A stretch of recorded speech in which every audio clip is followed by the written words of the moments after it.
আসসালামু আলাইকুম, welcome to Tanzina's recipe. আজ আমি আপনাদেরকে তৈরি করে দেখাবো অল্প উপকরণে খুবই সহজে তেঁতুলের সস।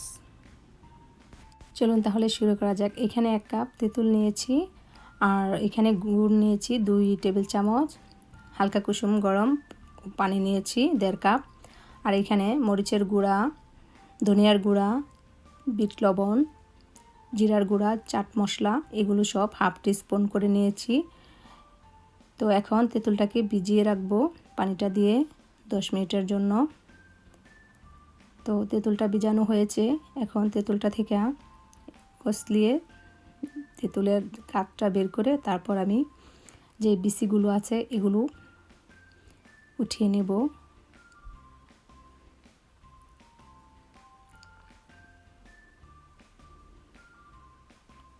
আমি এখানে চাট মশলা নিয়েছি।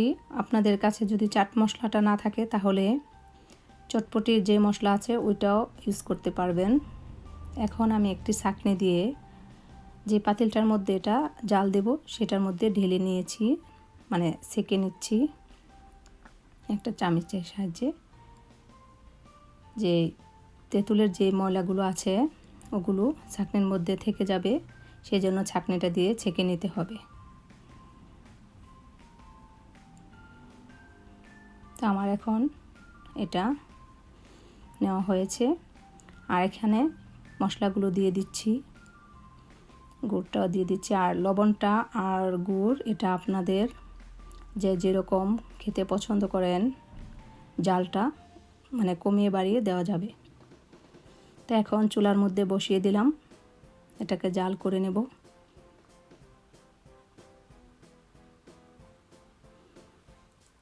আস্তে আস্তে করে জাল করে নিচ্ছি, এটা বলক আসা পর্যন্ত অপেক্ষা করি। এখন বলক এসেছে, কনসিস্টেন্সিটা এরকম থাকতে হবে, এটা নামানোর পরে আরও ঘন হয়ে যাবে। তো আমি এখন এটাকে নামিয়ে নেব, তারপর পরিবেশন করে দেখাচ্ছি। তৈরি হয়ে গেল আমার তেঁতুলের সস।